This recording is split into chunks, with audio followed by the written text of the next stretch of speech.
first question is with regards to the status of contract of service and job contract since DBCC naman ito dun sa special provision. Madam Sponsor, yung regarding din sa inquiry ko before on solo parents, because on our law, sabi, they are entitled. Kahit job contract sila, job order or contract of service sila, they are entitled to the 7-day leave. So I think this is an opportunity. Pwede bang isama natin sa special provision para i-clarify sa lahat ng agencies that they are qualified for the parental leave of 7 days.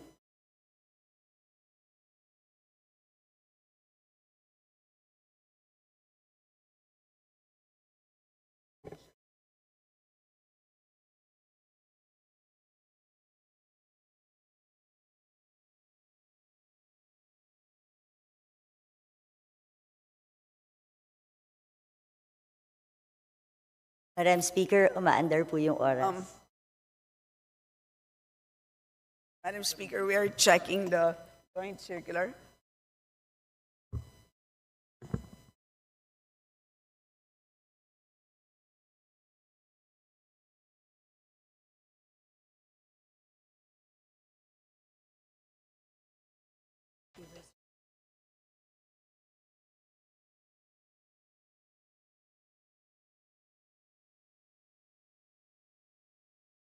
Madam Speaker. Madam Speaker, there's a joint circular, and there's a joint circular number 1, series of 2017, issued June 15, 2017. And I will read to you one provision which could be a problem. And I'll read to you the provision verbatim. The services of the contract of service and job order workers are not covered by civil service law and rules, thus not creditable as government service. They do not enjoy the benefits enjoyed by government employees, such as leave, pera, rata, and 13th month pay. So that is what the DBM has told me, but if it is specific in the solo parents law, I will support you, Madam Speaker, Your Honor. Yes, Madam Speaker, because a mere joint memorandum circular isn't enough para may batas tayo, bagong Yes. pasa yung batas, mas latest Yes. yung batas. So we have to follow that. That's why we have to put it in the special provision. I know that's what the problem is. Walang employee-employer relationship, si job order at saka si contract of service. But we should have thought of that before we passed the law. But we passed the law and signed by the President. So we have to honor the law. That is correct. I tend to agree with you. So, definitely, hindi tayo papayag na a joint circular will trump the law. So, paglalaban po natin yan, Madam Speaker. I will submit a proposal for a special provision so that all agencies, national government agencies, recognizes this. Even the DOJ during the IRR acknowledges, kasama sa batas siya eh. So dapat i-implement po natin para sa mga solo parents sa job order and contract of service. Sige po, Madam Speaker. Sorry. Could you kindly repeat? Yes. No, I will submit a special provision para to correct lang at magkaroon ng mandate yung mga departments to actually allow the solo parents na job order and contract of service. Pinisa natin yung batas eh, so we have to honor it. Do I have to read the special provision, Madam Speaker? Yes, if I may. you can, to put it on record, Madam Speaker. Granting parental leave benefits to solo parents working in the government under job order or contract of service, pursuant to Section 7 of Republic Act Number 8972 as amended by Republic Act Number 11861, otherwise known as the Expanded Solo Parents Welfare Act, a forfeitable and non-cumulative parental leave of not more than 7 working days with pay every year shall be granted to any solo parent employee regardless of employment status who has rendered service or at least 6 months. This shall apply to those who are working in the public sector under job order or contract of service. Thank you, Madam Chair. Madam Speaker. Next question. So overall savings, I just noticed na after 2015, hindi na nagkaroon ng reporting. Then bumalik siya noong 2020 and 2021. Then afterwards, no more reporting again as to the overall savings of each department.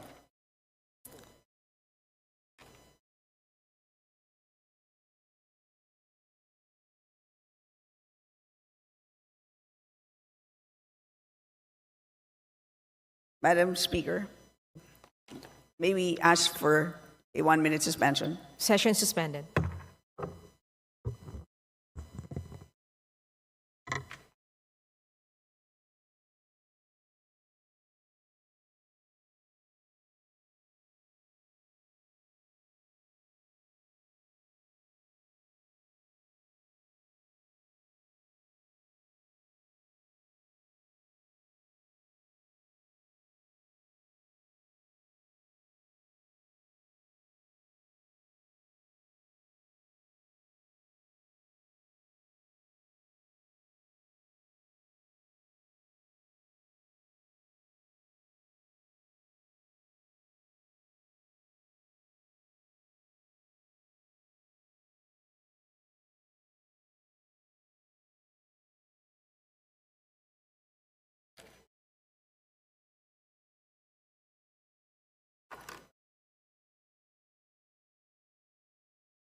So it doesn't make sense.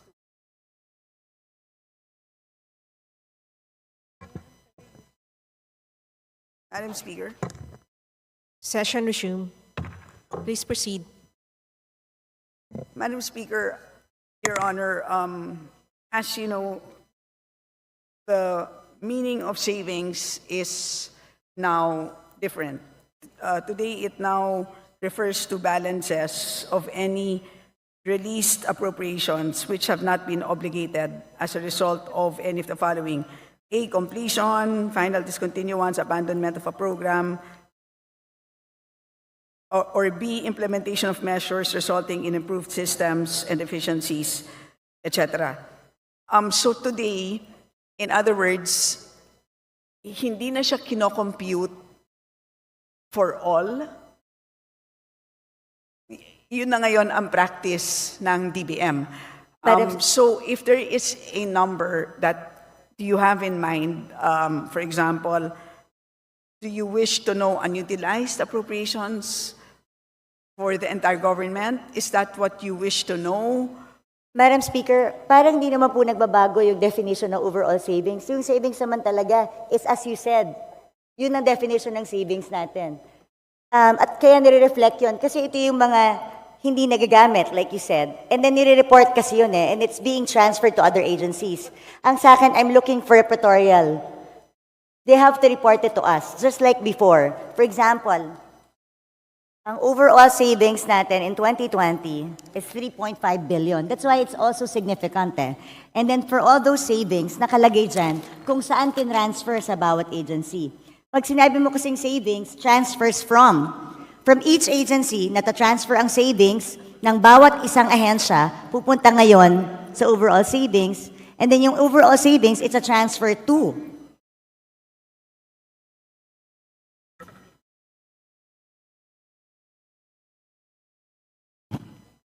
Madam Speaker, it can be provided, but they don't have the figures now. Madam Speaker, yun po yung point ko. Bakit nawawala yung report ng overall savings? Dapat nakikita po natin yon dito sa Kongreso kasi savings po yan na hindi na po alam ng Kongreso kung saan napupunta. And it's part of our obligation to know where these savings are. Saan nanggaling? Kasi that's where we see how efficient ang ating mga departments. So baka pwede pong isubmit sa atin today para makita po natin.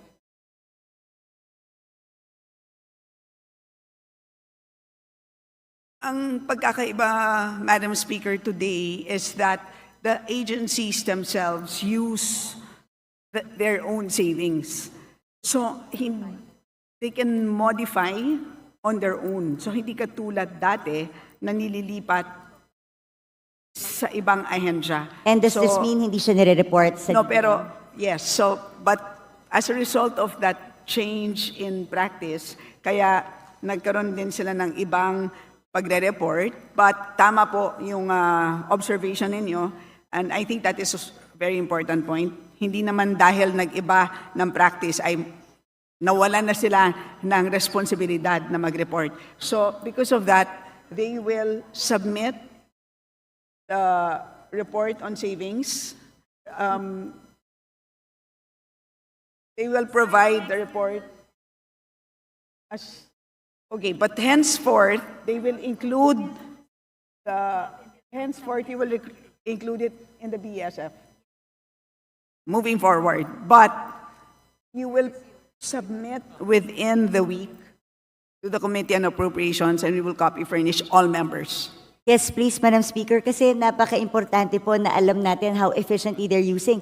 Napakadaling mag-declare ng savings kung bibigyan natin ng blanket authority ang departments to use the savings and use it whenever they want or augment something without passing through Congress. E di, i-bloat na lang palagi yung bidding, yung ABC. Tapos magdadive. You know, this is not acceptable, should not be acceptable to us. That's why we need those reports. Kaya sana po, within the week, or sana nga within the day or hanggang tomorrow para naman po mapag-aralan, Madam Speaker. Anyway, my next question refers to, dito na ako sa, alam naman ni Madam Sponsor ito, yung tungkol sa earmarked revenues. Madam Speaker, sa pagkakaintindi, can you define earmarked revenues through you, Madam Speaker?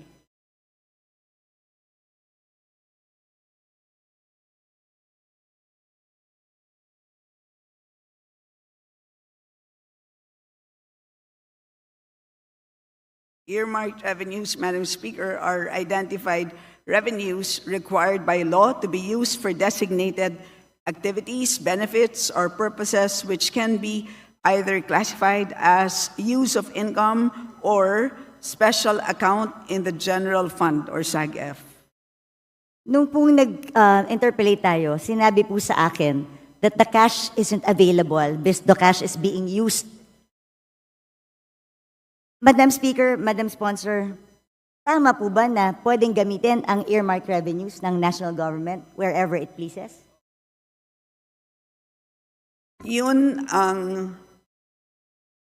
practice po ng natin. But let me explain. Madam Speaker, yung tanong ko po, hindi kung practice siya or hindi.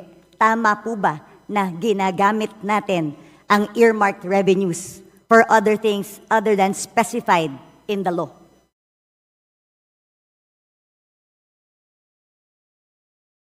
Madam Speaker, if I may be allowed, Yes. parang po siyang, if I may use a comparison, parang pong kung tayo po ay nagde-deposito sa isang bangko, nagdeposito tayo ng 100 piso, iniwan natin sa bangko yung ating 100 pesos. Habang hindi natin kailangan yung 100 pesos na yan, ini-invest ng bangko yung 100 pesos na yan. But at any point in time that we demand 100 pesos plus the interest, dapat ibibigay sa atin ng bangko yung pera natin. At any point in time that we want it, it must be available. So ganun po ang konsepto ng earmarked revenues. Madam- Congress earmarks a certain portion, kinokolekta ng ahensya ang revenue, dinedeposito sa treasurer, habang hindi ginagamit ang cash, gagamitin muna ang cash sa pagpapatakbo ng buong government kasi po ang pangongolekta ng buwis hindi naman po January 1. Meron na tayong buwis. Paano natin babayaran ang sweldo ng ating mga page, ang sweldo ng mga government employees? Wala po tayong ibabayad sa inyo na sweldo kung hindi natin gagamitin ang cash na yan. Pero at any point in time that an agency demands those earmarked revenues, the Treasury must be able to make those funds available. Ganyan po ang ibig sabihin ng earmarked revenues. Madam Speaker, saan po nakasulat na ganun ang ibig sabihin ng earmark revenues? Na pwede siyang gamitin pag hindi ginagamit pa. Kasi malinaw naman po, earmarked accounts and funds are not, the legal basis of an earmark revenue could be a law, a presidential decree, or international agreement. Bawat earmark revenue may batas. At walang blanket authority doon na sinasabing pwede mo munang gamitin habang hindi ginagamit ng agency. Gusto ko lang po makahanap ng legal basis. Mula umpisa, asan po ang legal basis na sinasabing pwedeng gamitin ang pondo na in-earmark natin for another thing kasi yung cash naman hindi pa ginagamit ng ahensya. So hiramin ko muna. Paano kung hindi ko na maibalik? Paano kung hindi na tayo makautang? Hindi po ba pag regular ka na tao, ginamit mo ang pera na hindi para doon? Qualified theft na to. O kaya, pwedeng technical malversation of funds if you use it for another thing. Ang tawag po dun sa libro ay Book of Accounts. So, may Book of Accounts at nandun naman po maliwanag ang balanse. So, at any point in time na kung na-question... Madam Speaker, ulitin ko, ano pong batas ang nagsasabi na pwedeng gamitin pangsamantala ang earmarked revenue?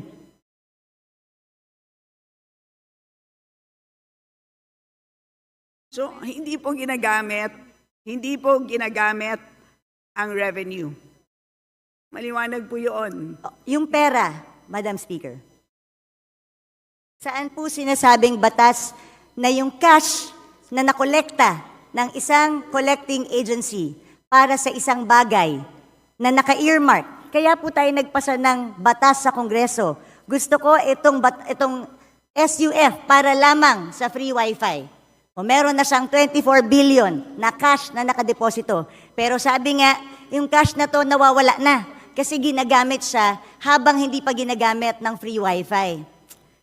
Hindi ko po talaga masettle sa utak ko kung paano pwedeng, kung ano, yun lang naman tinatanong ko, ano po bang batas ang nagsasabi, yung cash na para sa free wifi, pwede munang hiramin ng national government para gastusin sa ibang bagay nang hindi nagpapaalam sa tamang or walang proper documentation.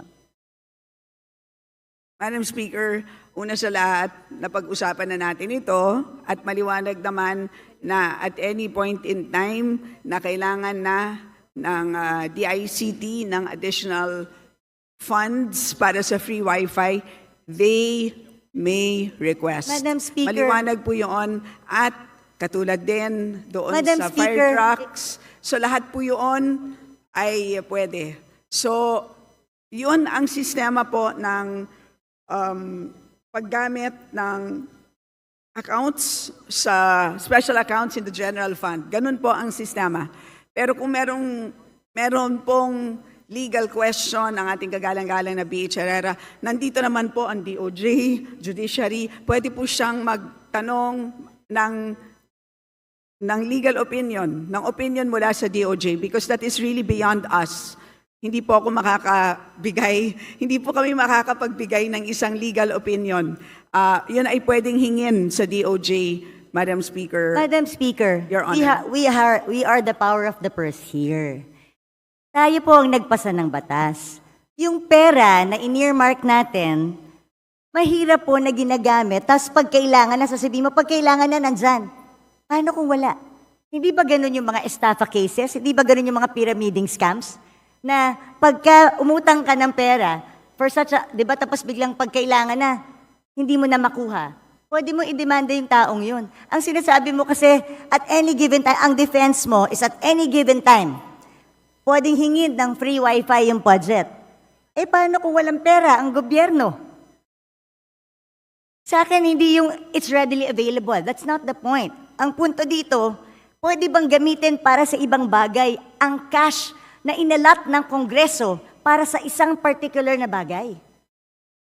Hindi po excuse yung sasabihin natin, available naman pag gusto ng ahensya eh. Anong difference ito dun sa DAP? Well, ang tawag po dito, Madam Speaker, ang tawag po dito ay cash management by the national government, and this is under Executive Order number 449. Yan po ang mandato ng ating National Treasury. So, kung meron pong legal question na gustong pang talakayin ang ating kagalang-galang na B.H. Herrera, ay pwede naman niyang itanong sa Supreme Court kung gusto niyang talakayin pa ito. But as far as we are concerned, at any point in time na hihingin ng ahensya ang earmarked revenues na yan, dahil maliwanag po, mas maliwanag pa sa alas 8 ng umaga, ang balanse nila, ay demandable po yan. Madam Speaker, hingin nga po maliwanag sa tirik ng araw yung balanse. Alam mo yun. Hindi maliwanag kung magkano ang balanse ng mga earmarked revenues dahil natatraffic sa Bureau of Treasury. You and I both know that.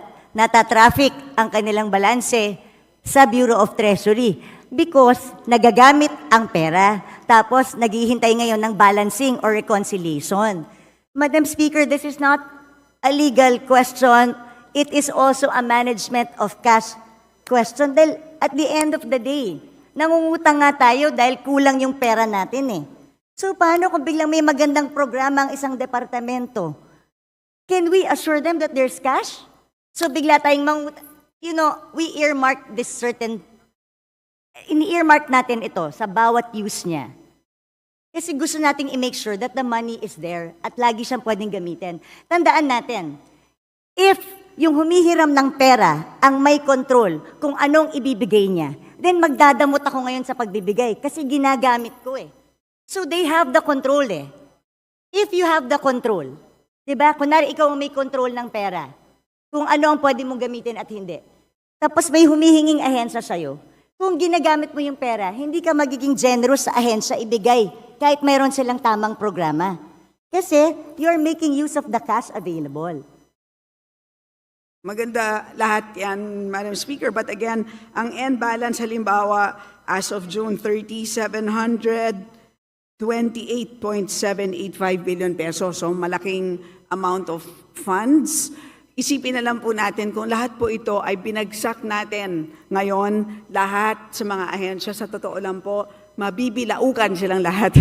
Hindi nila kayang ma-absorb lahat ito. So may ganun din na problema. So that is actually part of the mandate of our National Treasury, part of the mandate of the DBM. Kailangan nilang i-manage yan. So they cannot just flood all of these agencies with cash. So yun po, that's how we understand the cash management mandate of these agencies, Madam Speaker. Madam Speaker, cash management does not mean gagastusin mo yung pera pag hindi ginagamit. There's a difference, Madam Speaker. I never said na i-flood natin ng agencies. I'm just simply saying you cannot use the money that's particularly earmarked for a certain project na sinaad natin sa batas. Pero again, I did not say na i-flood natin sila. But I'm saying, tama po ba na ginagamit natin yung pera na sinet aside ng isang batas na hindi pwedeng gamitin? Malinaw po ang batas. Bawat section, andito po yan, makapal po yan eh. Ilan ng earmarked revenues natin? Nakaspecify doon, nandun lang siya pwedeng gamitin. So Very again, specific. Alam ko po yung sinasabi niyong one fund concept. Do you know the history of one fund concept when it started, Madam Speaker, Madam Sponsor? what is the question? Yung one fund concept, because yan po yung sanina sinasabi nyo na ito yung cash management, may one fund concept na yun ang sinasabi ng DOF na dun ginagamit. Kaya balikan natin yung history ng one fund concept. Ano ba ang pinanggalingan ng one fund concept, Madam Speaker, Madam Sponsor? Please enlighten the body, Madam Speaker. Galing po yun sa Presidential Decree 17, Presidential Decree pa yon during the time of President Marcos. Na lahat ng dormant accounts, yung mga off-budget accounts, yung mga lying around funds, yun ang pinagsama-sama. Wala po dong nakasulat any mention of earmarked revenues. At since 1977 pa po yung Presidential Decree na yun. Hindi pa po na-amend or napalitan ng panibago. Ang sa akin naman, gusto ko lang ilagay sa tama. Pwede naman nating lagyan sa special provision kung talagang gustong gamitin itong pondo na to. Pero ang tanong ko, hindi ba dapat natin malaman sa Kongreso kung saan, kailan hiniram yung 700 billion? Kunwari may 700 billion, anong portion ng 700 billion ang hiniram? Hiniram para sa anong bagay? Tama ba na walang report sa atin na hiniram yung perang to? Tama ba na hindi nag-report sa agency? Kunwari, ako si DICT. Ang alam ko, meron akong 24 billion. Tama ba na hindi magpapaalam sa kanila? Pwede bang hiramin namin ang cash na ito para magamit namin sa ibang bagay? So, Madam Speaker, again, babalik po ako dun sa aking analogy earlier. Ang bangko niyo po ba, tuwing ini-invest yung 100 piso na dineposito ninyo, ay tinatawagan ba kayo para Ay, magpaano Madam Speaker, kung ako po ay hindi nag-authorize, pwede ko pong sabihin sa bangko, huwag niyong galawin itong certain portion na to. Because tandaan niyo, hindi mo pwedeng i-relate sa bangko to. Batas ito. May blanket kang pinirmahan sa bangko. Nung nagdeposito ka, alam mo na pwede niyong gamitin para invest. That's part of the contract you paid for when you opened the account. Pero ito, batas ito na pinasa natin na earmark ang certain fund for a certain thing. Wala tayong authority na binigay doon sa ating batas o habang may cash, habang hindi ginagamit, pwede niyong gamitin, national government, kung saan niyo gusto. Pag kinapos tayo, gamitin niyo na. O basta siguraduhin niyo, pagkakailangan ko na, ibalik niyo sa akin. But again, Madam Speaker, what is important is the balance. Paglilinaw lang po kung ano ang balanse ng bawat fund ay intact na intact po yan. Napakahuhusay po ng ating mga empleyado sa ating treasury. Complete po yan. So lahat po ng mga dinadagdag po dyan, lahat ng binabawas, intact po ang balances. Issue lang po because we have a ceiling at every point in time. Today, ang hinaharap natin na ceiling is 6.352 trillion pesos. Can you imagine, kung pinasok po natin itong 728 billion, mauubos yung 6.3 ng 728 billion ng in-earmark ng Kongreso. So paano po yung mga programa na gustong ipatupad ng ating national government? Yun ang mangyayari dito. How will our national government function kung lahat po ng ating earmarked revenues ay pinasok natin lahat doon Speaker. sa ating total budget ceiling? So yun po ang napakahirap na trabaho ng ating DBM or DBCC. So yun ang naging ang ganda nga ng konsepto, di ba, ng cash management. So, that's what it is. So, in other words, when you deposit money sa bangko, the exact 100 pesos, serial number 0001, hindi naman yun yung the exact bill na isasoli sa'yo once you make a withdrawal. Di ba? Ang usapan lang natin ay nagde-deposito ko ng 100, at any point in time, you are entitled to 100 pesos, any serial amount, any serial number, plus interest, di ba? Yun naman po ang binabantayan natin. Madam It's the Speaker. same concept that we are using for cash management under the National Treasury, Madam Speaker. Madam And to Speaker, remind so the with the Honorable same, Herrera that you have 3 more Madam minutes. Speaker, with the same concept, paano yung mga nagsarang bangko? Dahil ginamit nila yung pera eh. Nag-overuse sila ng pera ang diniposito ko eh. So nung nag-withdraw ko, hindi na mabalik sa akin. Dahil nagsarado yung bangko eh.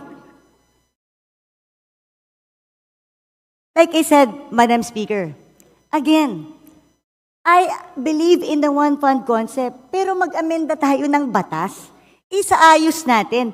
Ano ba sinasabi ko dito? Ever since all budget hearings, sayang ang mga pondo sa earmark revenues, sayang ang mga pondo sa off-budget, sayang ang mga dormant accounts. Ilagay natin sa one fund concept, I agree. Pero let's pass a law. Let's amend the PD. Let's amend the presidential decree or magpasa tayo ng batas dito sa Kongreso if we really want to allow that. Yun lang po yung aking palaging sinasabi kasi right now, and mag-report sila sa atin sa Kongreso kung saan nila ginamit at kailan na hiniram yung pera.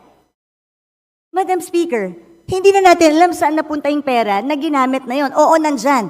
Pero nung hiniram nila, para kang nagsabi sa any empleyado, ito petty cash natin sa opisina. So, ibig sabihin, kung meron akong petty cash dito sa opisina, kung merong mga ilangan sandali, ay hiramin ko lang sandali, ibabalik ko naman eh. Pag nabuko mo yung empleyado mo, is it acceptable? Kung kunwari, nagbigay ka ng pera specific sa iyong staff, para dyan lang yan. Tapos hiniram ng staff mo, hiramin ko lang naman eh, ibabalik ko rin ha. Is that okay? Does it make it okay? Madam Speaker, it is not the same situation. That is, I stand by my position that accounting-wise po, hindi naman ginagastos ang earmark revenue as long as hindi programmed. Intact po ang balances ng ating earmark revenues. Cash-wise, ay fungible naman po siya. So, yun po ang sistema ng cash management. Kung may problema po ang ating kagalang-galang na BH Herrera, again, of course, she's free to file a resolution, file an inquiry, file or solicit an opinion from the DOJ. So, Madam Speaker, paano nga pag hindi na ibalik? Paano kung walang pera yung gobyerno? What happens now? Because ginamit natin for other things, pinambayad natin ng utang. Is that your last question, the Honorable Herrera? Well, I would like to put this on record dahil meron One pa more naman pong minute. second round.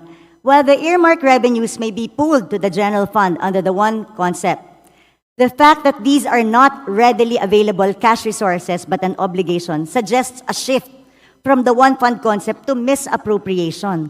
The remittance of the earmark revenues recorded in special accounts has merely become a means to circumvent the purpose of earmarking, allowing physical possession and access to these earmark revenues, which under the Republic Act is, like you said, 700. So, Madam Chair, Madam Speaker, Madam Sponsor, sa akin ilagay po natin sa tama. At mag-report po tayo. Marami po tayo. Pwede po natin lagyan ng special provision na i-report sa atin kailan nila hiniram ang pera. Because hindi ko po talaga matanggap na pwedeng gamitin po yung pera na in-earmark natin for a specific thing, kahit ba hinihiram lang ito sandali.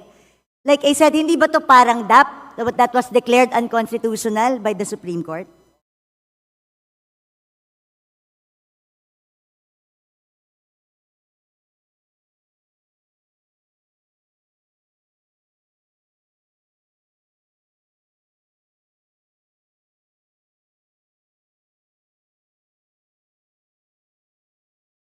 To the Honorable Stella, your final statement to the last queries of the Honorable Herrera. Yes, Madam Speaker, thank you for sharing your thoughts on the matter. I have exhausted my opinion on this. As I said, there's the DOJ, perhaps who can weigh in on this, and the rest of the members on the matter. Majority Leader. Madam Speaker, basahin ko lang po itong Section 37 ng PD 1177. It states that even the presidential decree of the one fund concept does not even allow it.